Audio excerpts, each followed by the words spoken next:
Hello, this is the Provoked Prawn here with this week's Prawn news, the most interesting tech news that I've found from the week and perhaps the most interesting stories that you might enjoy. I'm going to leave timestamps down below as well as links to the full story so you can find out more and jump to the relevant points in the video that you're interested in. But let's get into it, starting off with Starfield's expansion Shattered Space. Now, I really enjoyed the original Starfield game when it first launched. I know a lot of people didn't. But I got stuck into it in quite a big way and enjoyed space stuff. And now they've just released a DLC for it called Shattered Space. But it's launched with mixed reviews on Steam. I've just checked and it's actually mostly negative now. And when I looked, I saw it was £25 sterling, which is insane. Because that, for me, is about the price of a standard game. So I'm not willing to pay, basically, again. So the space game is £60 sterling, for a reference, probably about the same in dollars, I'd imagine. Which means you're paying basically half the price, again, for the expansion. That's a lot of money. Now, I'm aware games are expensive nowadays, but I still have a mindset that a game should be about £30, 30 to 40 to be ideal price for me, especially on PC. So paying that much for an expansion for a game I'm not really that interested in revisiting is just putting me off, and apparently it's putting off other people, not just for the price, but just for the sort of mediocre updates to the game from this DLC. So what do you think? Did you play Starfield? Are you keen on the DLC? Let me know in the comments because I'm curious to see. In hardware news, AMD users have discovered that their X670E motherboards, high-end ones from Asus and others, have got a problem whereby Gen 5 NVMe SSDs are registering as PCIe Gen 1 drives, which is obviously an issue if you paid a lot of money for a Gen 5 drive and then it's not registering at the proper speeds.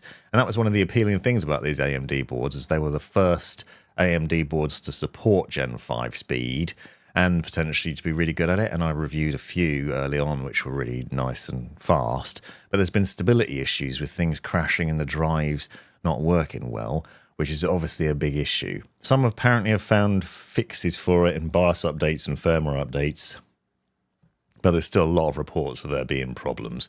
Now, obviously, these are older boards anyway.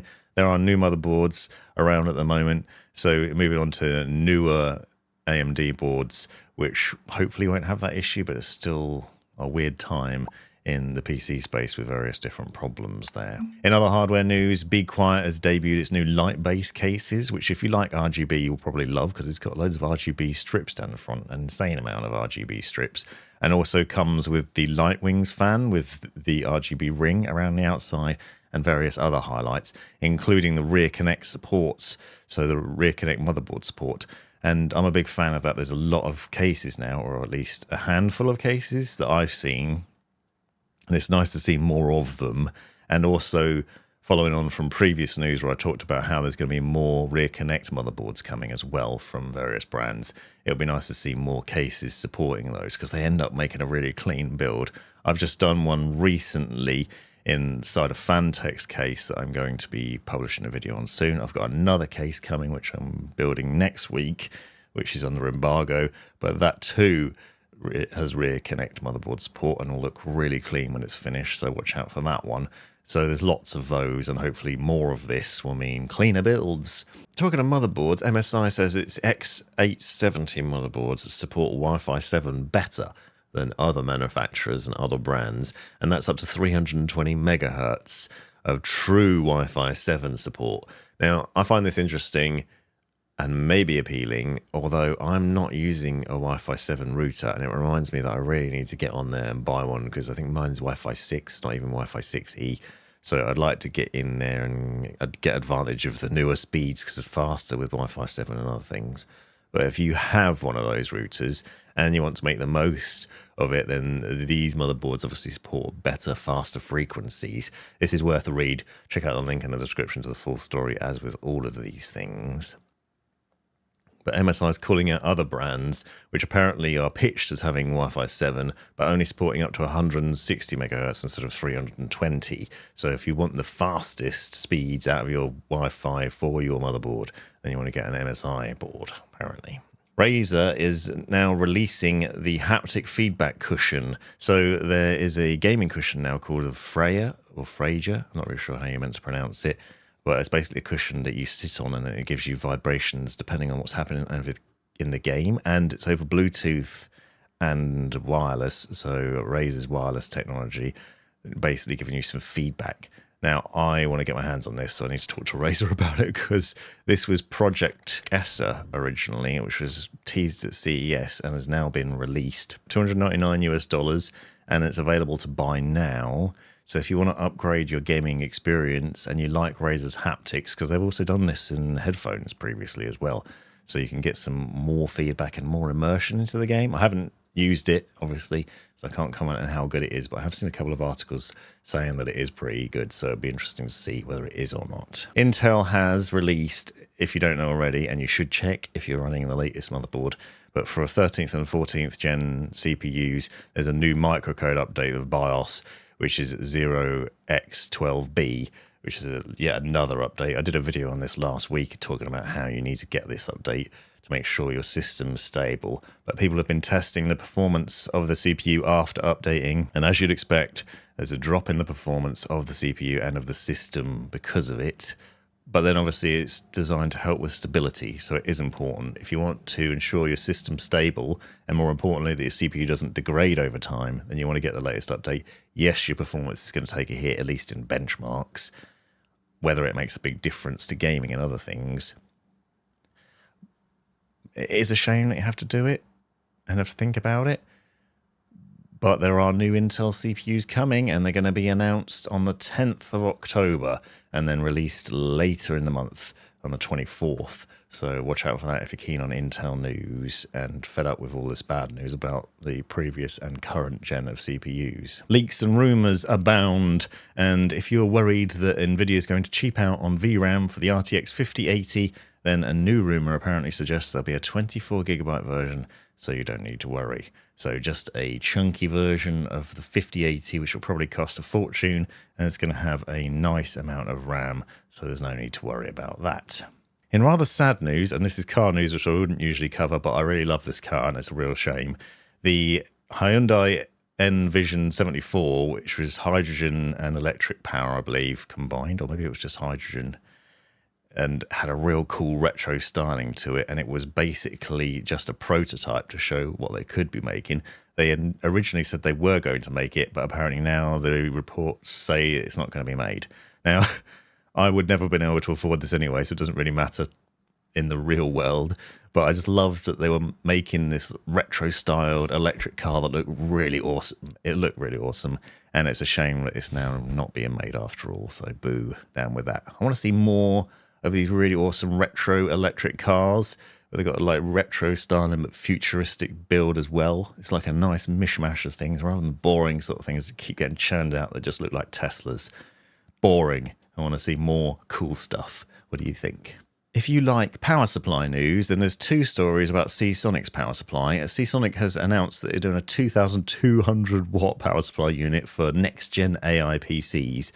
Everything's so AI at the moment, it's insane.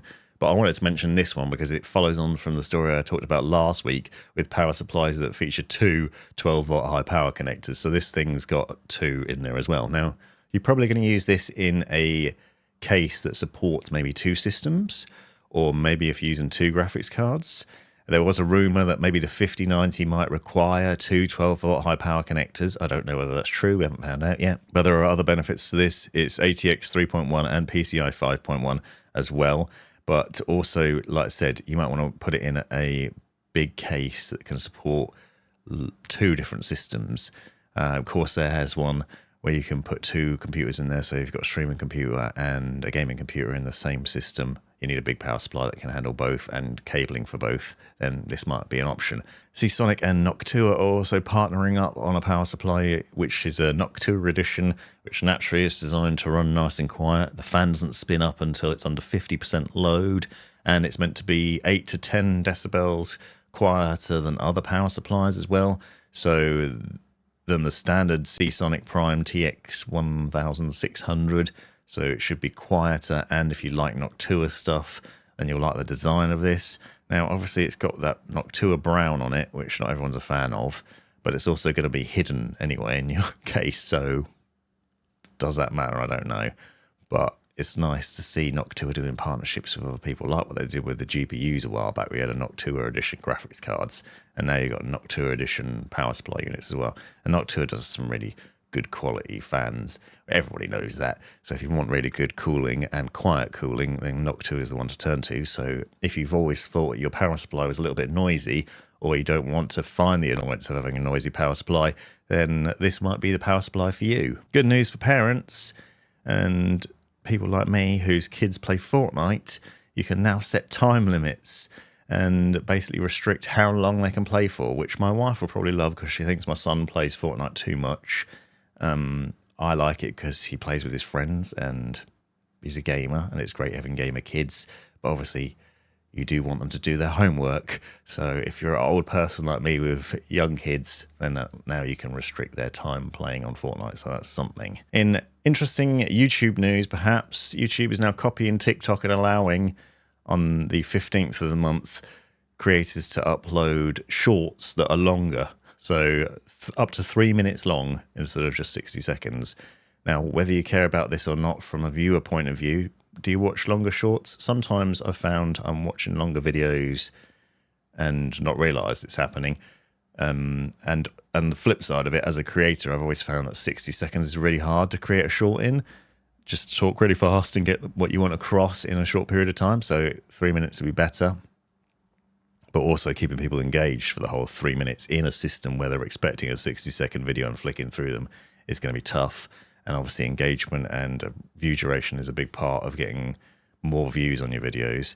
But it's something I need to do more of, and I want to get more into the shorts arena, but it also doesn't make a lot of money, and it's hard. So should I do more shorts? What do you think? And are you interested in 3-minute shorts? They're not very short anymore, are they? Anyway, that's the roundup for this week's Prawn News, and hopefully you enjoyed these stories. Don't forget you can see the full stories linked down in the description, and subscribe if you enjoyed this, and stick around to see the next Prawn News, and have a great weekend.